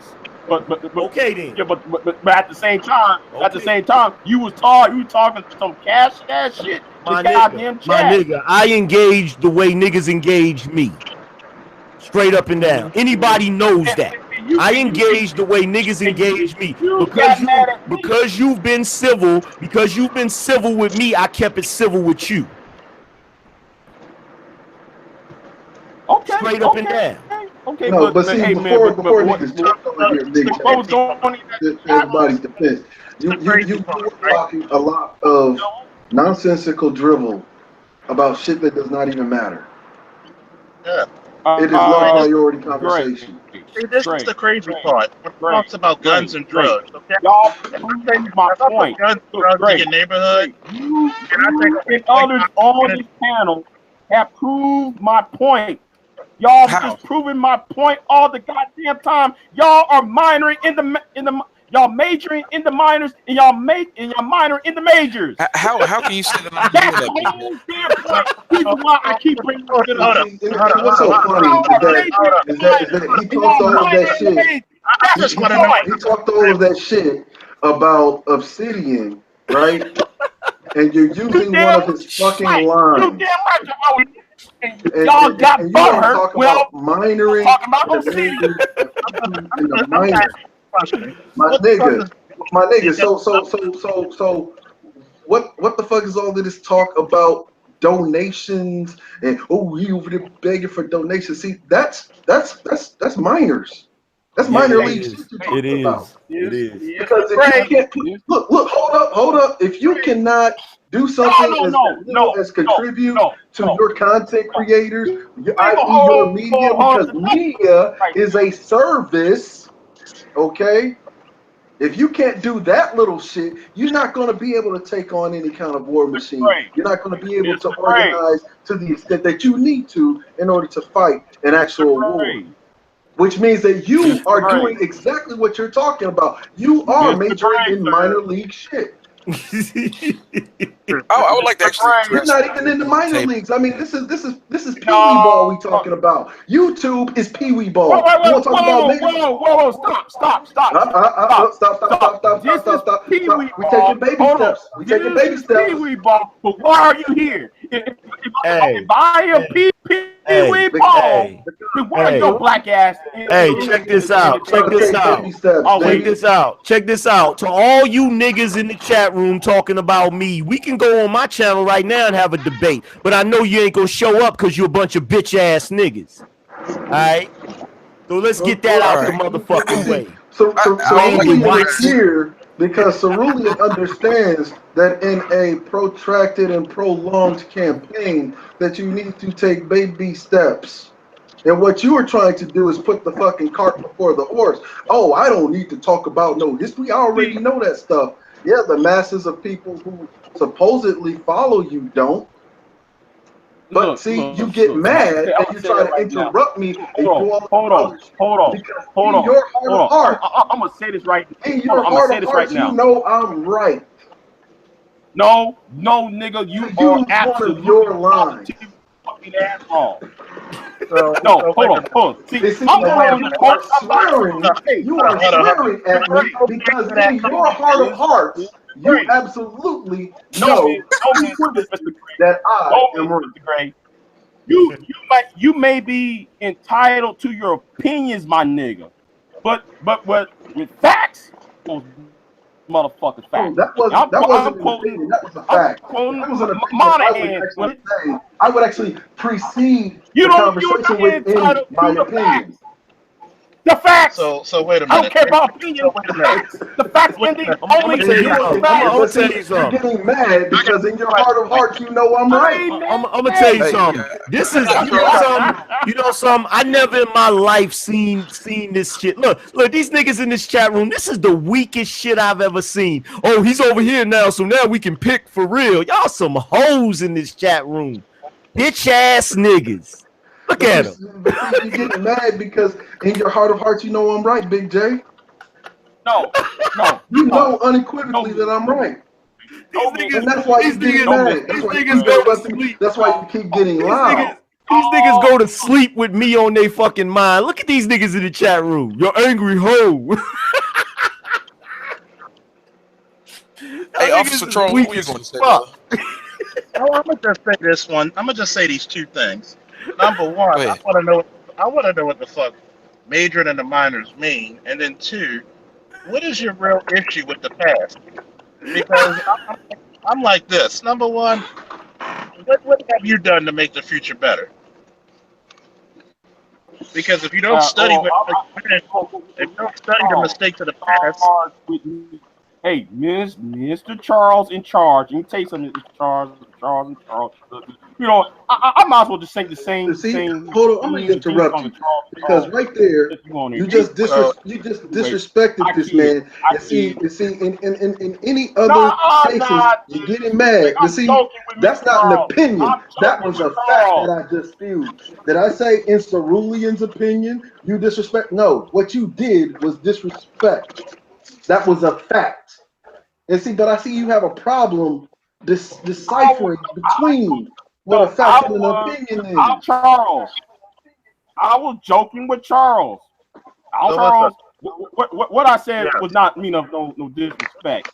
But the problem because I took it as see, you could say something and not mean it's disrespectful, but it could be disrespectful by the person it's pointed towards, correct? You might have a point there. I'll be. So you have a point. I haven't been disrespectful to you. Hold up. I haven't been disrespectful to you. Yes. No. Hello. I haven't been disrespectful to you, right? No. So please do not disrespect me. So I'm just going to treat you like a grown ass man. I expected to be treated like one. Yes, sir. Hello. Okay. Yeah, I'm here. Yeah. So I'm like this. Question, sir. If you got an issue with the past and building, because you got to learn from the past. Just like when Angryman talked about the Jewish people. What's their number one motto that you hear in Jewish communities all the time? Never again. Never again. I already know what. But guess what? That's part of the strength of the Jewish community. But at some point, Charles, the problem is we, as black people. I mean, I'll tell you like this: as Jewish people, they do talk about the past, but their mind and their mentality is not stuck like black people are still stuck in the past. I want y'all to count all of the minutes we talking about slavery. We talk, but every time we talk about the future, what needs to be done in the future, we go little to none on that. Yo, the man. Hold on. Here's the thing. And he doesn't even realize. The difference, Jewish men focus on the past when it comes to the Holocaust, just like black men focus on the past when it comes to slavery. The only difference in your mind is one is black and one is white. You don't even realize that shit. The reason why you have a problem with black men doing it is because they're black. You're programmed to look at white men and every motherfucking thing they do as prosperous. And let's be real about the Jewish community. Let's be real. Stop. We gotta be respectful again. I didn't speak when you spoke, man. I did not speak when you spoke. We gotta be respectful like men. Number one. Well, Charles, I know that you asking for me for respect or for being disrespectful. Why are you aiming that shit at me then? Go ahead. But let's take a page out the Jewish handbook, okay? They still speak in their language, Hebrew, right? Right? They still study and write in Hebrew, correct? They still study the Torah, which is thousands of years old, which impacts their present and their future, correct? So a lot of the stuff that when black people look at slave movies, guess what? Our mentality should be never again. We should never be put in bondage ever again. Why do you think a movie like Black Panther resonated with so many black people? Because we never saw in the last 30, 40 years a movie about an African king, about a country that's never been conquered, and it's technologically advanced than everywhere else in the world. That's part of moving to the future. I'm gonna say this again. It's like I'm going to repeat this again.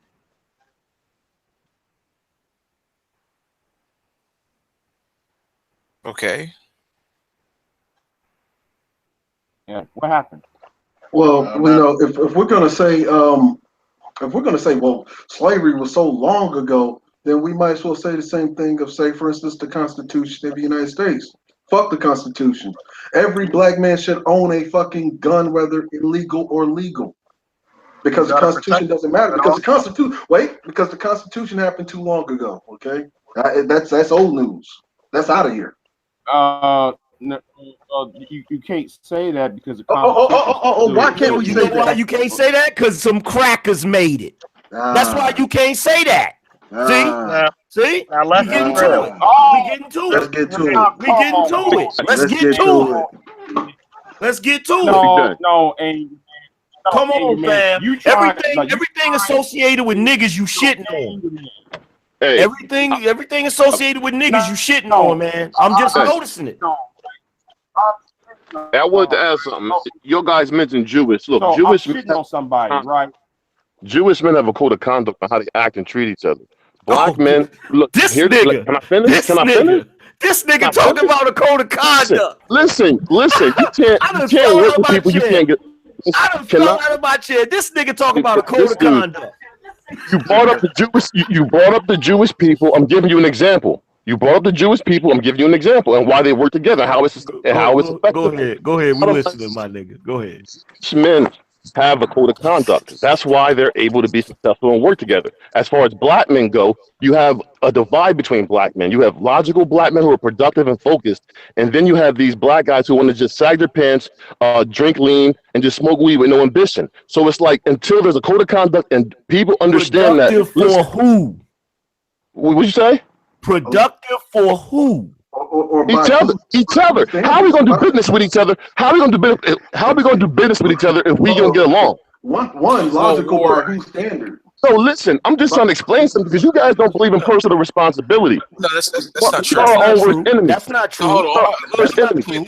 Nobody's a bigger enemy to me than another black. It's funny that you brought that up, War. You said that we don't believe in personal responsibility. And that's the furthest thing from the truth. Actually, I advocate for nothing more than personal responsibility. See, is a person that's personally responsible for his community, is he going to cut out the lower echelon of Negroes he doesn't agree with? No, he's not. Do you know who does do that? People who dodge responsibility. Exactly. You see, when you dodge responsibility, you say nonsensical bullshit like we gotta stop. We gotta stop bailing these single black mothers out. You gotta stop having so many babies out of wedlock. See, whether or not the baby is created, it is still your responsibility. No, it's not my responsibility. No, it's the mother's responsibility and that father's responsibility. That's their responsibility. That's not our responsibility. That's the mother's responsibility, and it's the father's responsibility. That's why I don't agree with you on. No. Stop. We are black men. So it's personal responsibility. You get pregnant, have a baby by a responsible man. Get pregnant by a responsible man. That's not my job. You're doing what a little boy does, and you're interrupting me. That's not my job. But don't tell me that I'm responsible that is your for somebody else's kid. But war. Look. It's kind of dealing with a lot of you guys, man. It's like having kids in the house, and you tell the kid to go wash the dishes. Well, I didn't mess up those dishes. It should be the person who messed the dishes up. That's a bullshit analogy. Bullshit analogy. A woman has a baby to a guy. It's not my responsibility. That's not the order that was given. The order that was given was to wash the fucking dishes. See, the funny thing about this whole discussion is War just got through having making a statement about how Jewish men have a code of conduct.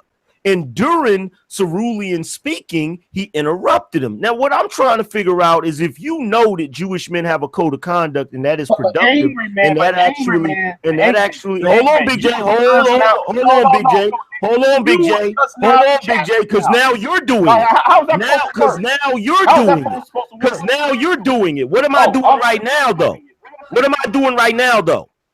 So let me finish. I was not the one who brought up the code of conduct. Hold on. I was not the one who brought up the code of conduct. War brought up the code of conduct. And then immediately after he spoke on the code of conduct and how it was productive, he displayed behavior that was contrary to the code of conduct. Now I get, hold on, let me say this. Now I get the fact that you and your constituency don't like me. But here's the thing about it. Regardless of whether you like me or not, logic is logic. And if War really understood, if he really understood that a code of conduct is more productive, he wouldn't be so easily triggered in a discussion. We don't have a code of conduct. We don't have a code of conduct. I wanted to respond to that, William. If you believe that, say, for instance, single black mothers are fucking up the community, does that make it any less your responsibility for upholding your community as a black man, being a member of the black community, in which in all other races of men that a lot of you Negroes, especially you Big J, like to compare us to? That's exactly what they do. They uphold their community no matter who makes the mistakes with them. Can I respond? Hey, Big J, can I get this? Oh, now we want a timeout. Big J, real quick. I compared myself to the white man. Now we want a timeout, but we don't want to take responsibility for the community. I heard you out of your disgusting gullet actually say a reference to black, these bastard baby makers, and see, that is what boys say. Okay, can I respond? Hey, really? Hey, can I respond to give you the respect that a patriarch gets? Which is why a lot of you guys actually get rejected within the community. This is why you have a lot of problems with Pookies and Ray Rays, is because you're really not patriarchs. You have childlike mindsets in which you believe that you can dodge responsibility of upholding your community like every other group of men do. Okay, can I respond real quick? Look, I wanted to say. I feel that. Look. Now I know what I have taken a lot of time like Parliament, telling them about rhetoric in which you will not hear 3 words ever come out of my mouth. You will never hear me say the words can't. You will never hear me say the word feel, and you will never hear me say the words believe. Hey, can I respond? Hey, look, Cerulean. The most important decision a woman will ever make in her life is the kind of father she picks for her kids.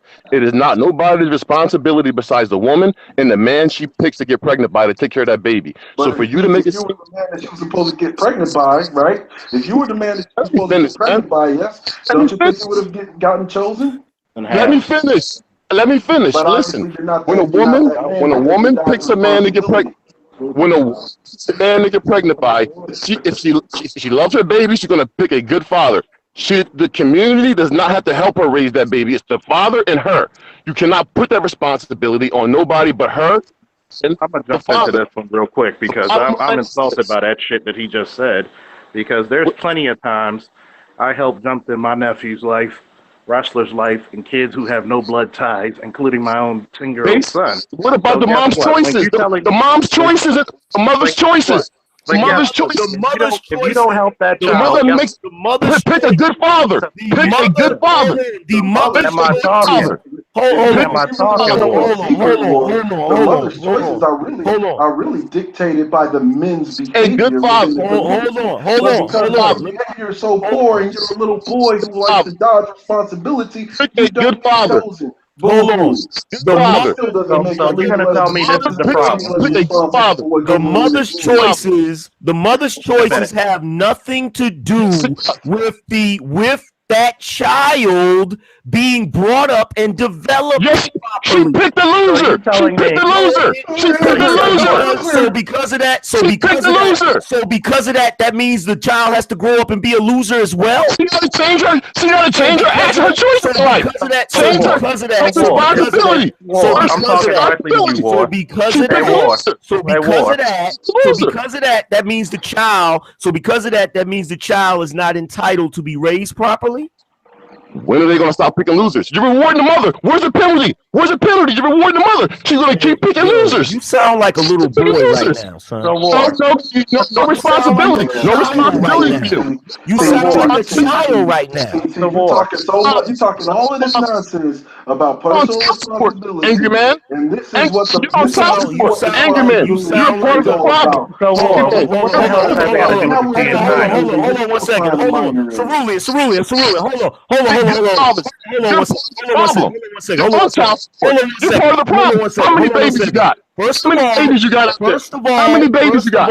How many babies you got out there? How many babies you got? First of all, you are Pookie. You are Pookie. You are Pookie. You are Ray Ray. You are Pookie. Stop being so goddamn emotional. Roar. I'm not on child support, dude. Yes, boy, you on some shit. How many kids you got? No, I'm not. How many baby moms you got? How many baby moms you got? One. Yeah, right. You're lying. You're lying, man. Listen, the bottom line is personal responsibility. Personal responsibility. When a woman picks a father. Cerulli. Let me ask you a question, Cerulli. Let me ask you a question. Now, what type of man? Pick a good father for your kids. What type of man will tell another man? Will ask another man a question, and then when the man give him an answer, say, "Well, that's not the answer. You're lying." Why are you defending? Why are you defending losers though? I said pick a good father. What type I said pick a good father. Children do. You're doing what children do. Simple as that. Because what is the point? What is the point of asking a question if you're going to answer the question for me? The bottom line is pick good fathers, and the problems will go away. Bottom line is you're good fathers, and the problem will go away. Bottom line is you're a child. Good fathers, and the problem will go away. You want excuses. You want excuses, angry man. Pick good fathers. Excuses for why you don't want to take responsibility as a man. The problem solved. Excuses in the world for why you don't want to take responsibility as a man. You got all the excuses for that. Pick good fathers. So wait a minute. Okay. That's an excuse, War. To be the patriarch of the neighborhood, right? Being a man, right? Here is the problem. Patriarch. You're supposed to be the patriarch, right? The king, right? Pick good fathers. Hold on. Here is the problem I have with this conversation. Y'all, neither one of y'all still did not provide a solution. A solution? Pick good fathers to the damn problem. To which problem? Which problem? We discussed. Solution is pick good fathers. Hold on. Well, I'm talking to Big J. Which problem are you talking about? We talked about numerous things. Between you and War, none of y'all, both of y'all, and everybody who's on your side, everybody else who's following Angryman, both, 4 men or 3 men gang up on one dude, and none of y'all provided a solution to the problem. I'll give you a solution right now. Actually, Gabe gave you plenty of solutions. You just weren't listening, like you haven't been doing this entire time. You've been too busy trying to interrupt the conversation instead of listening to the solutions. Hold on. I haven't Decent black men. Decent productive black men. Decent productive black men, no problem. You pick decent productive black men, no problem. But you pick Look, if you were a decent productive black man, you would have been picked, but you're not. I got multiple chicks. I got multiple. I got females, bro. Don't worry about that. Hold on for a second. Yo, Big J, hold on for a second. Let me ask Charles something. Yes, sir. Let me ask Charles something. First and foremost, I have 3 children by one woman that is the product of a 10-year relationship. Charles, how many times have you seen my children on my live stream? None. I mean, but you talk about them and you basically have them in your life. Here's the thing about this. War. Every single relationship I've been in, I've raised not only my children, but other children. I'm not part of the problem. I'm actually part of the solution. That's what you really don't get. That's what you really not listen. understand. The bottom line is personal responsibility. You don't talk about that. Telling women to pick good fathers. You won't say that. Number one. It is bigger. It is bigger. Actually, numerous times in my live streams, I have told young men not to sell drugs. So you don't know what you're talking about. I apologize. I apologize on that one. Then on that one part, I apologize. Because we just brought up the issue of personal responsibility, and both Big J and War have been deniers and detractors from that responsibility. So it's not my responsibility from even speaking on that. Stop talking over each other. Hold up, Angryman is Cerulean. And I got to say this real quick. Number one, to what Barrows is, I'm nobody's fucking pet. I have a mind of my own, and I'm my own man. Number two, I'm going to say something about this that War brought up. Number one, you call yourself the king of your castle, right? The master of your destiny, correct? So if there's a solution between you and your people, and you have an opportunity to guide the lives of young men who don't have father figures, would that not change your community? It depends on the crime in your community. Let's say you started a program to help young men. Let's say you're a welder and you teach young men to weld. Would that not bring an economic stimulus because you just didn't give these men fish, you actually made them fishermen? Yes, but if they go back home to a dysfunctional house and a dysfunctional mother, what good is my 30 minutes?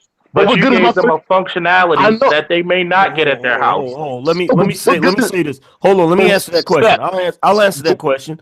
War, if you got 10 women out here that are ratchet and they have boys, and you have a program where you're actually instilling in them all of the shit that you're talking right now, as far as personal responsibility, as far as being productive, as far as all of these different things, do you honestly think that that's not going to have a positive effect on those boys? Well, how is it going to stop the mom from picking losers and making more bastards? When are you going to hold the mother until the mother stop picking losers? First of all, you got to start at the root. The mom is picking these.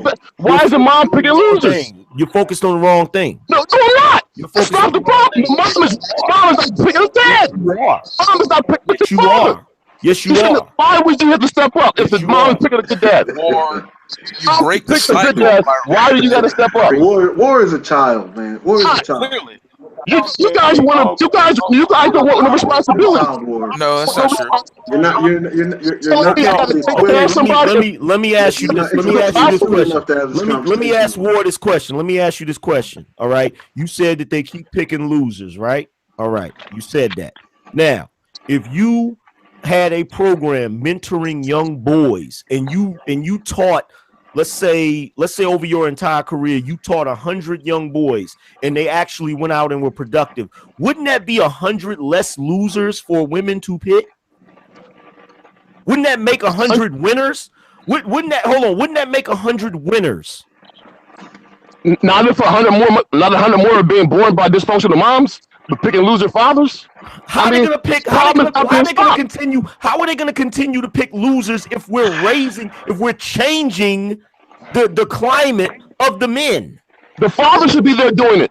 The father should be there doing it, not you or nobody else. But if he's not, listen. But if he's not, why is it a problem? Why is it all the time? Listen to what I'm saying. Let me ask you a question. Do you advocate for patriarchy? Do you believe in patriarchy? I don't subscribe. I don't subscribe to none of that shit. I subscribe to fathers being in the kid's life, and that's it. That's patriarchy. You know that's patriarchy. All right, let it be that. Let it be that. Okay, the father should be there. So guess what? A patriarchy. Guess what? A patriarchy means that patriarchs take care of their community. No. See. Look, trying to make it seem like. Let me ask you a question. Let me ask you a question. How many white women? Are there more single white mothers than there are single black mothers? Yes, there are. Okay.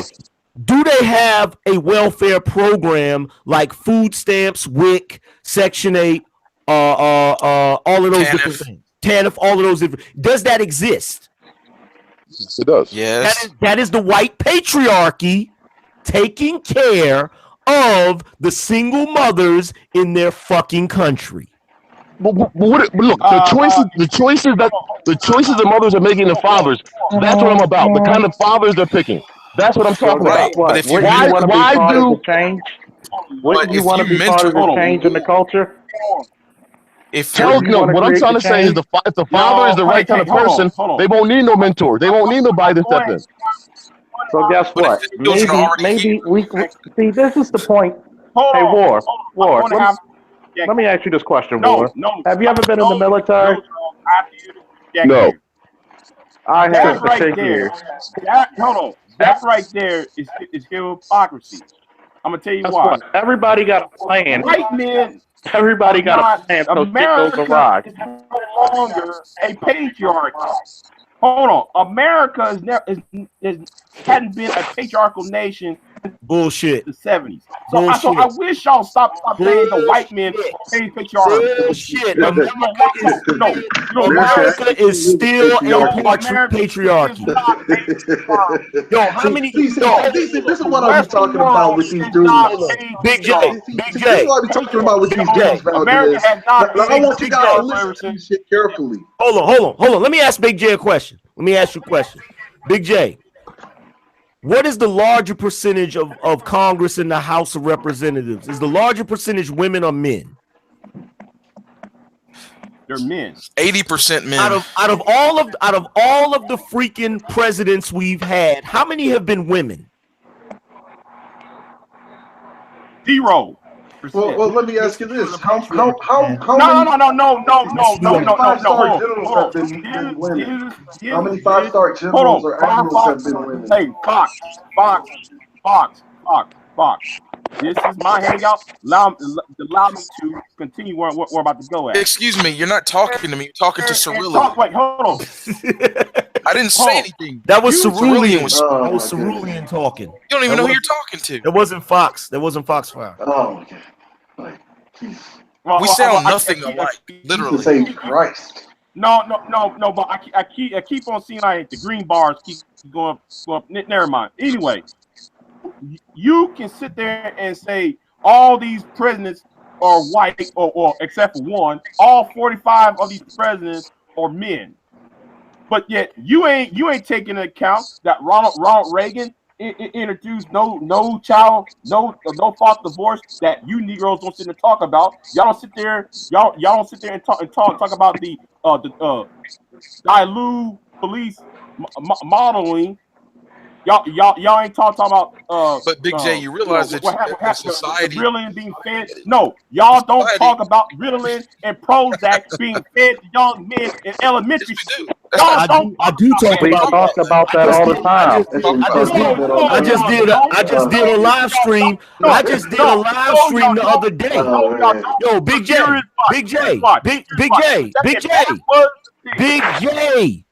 I just did a live stream about that the other day. Literally.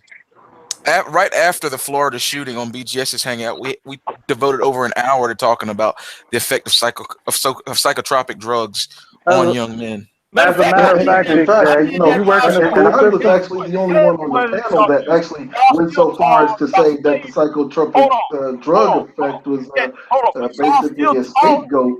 No. Hey, Big J, do you work in the school systems? Do you work in the school system? Hell no. I'm sorry. I guess so. I ain't supposed to answer for myself. Thank you, so, sir. Big J, do you work in the school system? Thank you for answering for me, sir. Go ahead. No.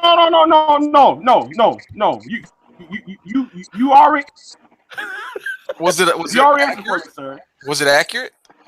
Big J, I'm asking you a question. It's me and you. It's direct. Do you work in the school system? No, sir. I can't hear you, Big J. Not. Okay. I've been working with the school system for 15 straight years through coaching and mentorship. I know firsthand about psychotropic drugs, okay? I've got kids off of psychotropic drugs. Be the change that you want to see. I don't talk about it. I be about it, okay? I'm even a police officer in the city of Baltimore. Here is the issue. Here is the issue here, Charles. Is that every time, most of the time, y'all talking about slavery, y'all talking about these hair hats. Why not? Hair hats. Why not? Tell me one reason not to talk about slavery. I haven't said anything about a hair-hatted hooligan ever. What are you talking about? He's talking about one black YouTuber. He's talking about Tommy. Like, what are you talking about? I'm not just talking about one black YouTuber. I'm talking about a mindset. I'm really talking. What mindset are you talking about, my man? Hey, Big J, you know the day that you had the debate with Cerulean and BGS. The day after that, I literally did a video titled the American Crisis of Manhood, where I literally talked about how boys are being medicated and how the school system is not set up to be conducive to boys learning and how boys and girls should be separated. I literally did a live stream. You know what? I'm starting to think a lot of you niggas just don't like motherfuckers and you don't really look at their content. Angryman, in fairness to Big J, not a debate. Angryman, I'm not even subbed. The last time I was subbed you was before they flagged you. So how can you how can you tell niggas what they're not talking about if you don't even see them? But Angryman, I wasn't even talking to you. I was talking to Ceridian and Firefox and those people who goes at Big Moore's Hangout. Who's I'm talking to them. I go to his hangouts too, man. Oh, like, come on, fam. Who's Ceridian? Yeah, and I fail to see what's your critique about those of us that go to BGS's Hangout. I just think it's a hatred thing. Because we jump from one. We jumped one. You talked about I mean, there was a subject matter about men taking care of other kids that biologically aren't theirs. That's black men's MO for years. It takes a village to raise a child. We came up with that shit. I mean, but that's what feminists came up with that. Feminists came up with that. Nobody's doing that. African saying. Take responsibility for your own kids. Take responsibility for your own kids. Let me ask you something. Did you play sports? Say it again. American male, I know you don't fuck with my content, but I've told you so many times, son, stop rejecting your father. You can always come home, baby. You can always come home. Hey, hold on one second, fellas. I want to address something with Big J. You said that we have a cult of personality towards BGS. Yeah, Where's they the do. evidence for that? People love hold on, wait. BGS,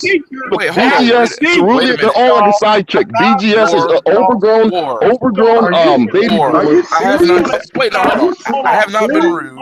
You know how many times I've been muted while Big J War a has been question. allowed to run his fucking mouth? That's your buddy. That's your buddy. He backs you up. You guys back each other up. That's your sidekick. He backs me up. That's your sidekick. I got muted were to protect you. That's your sidekick.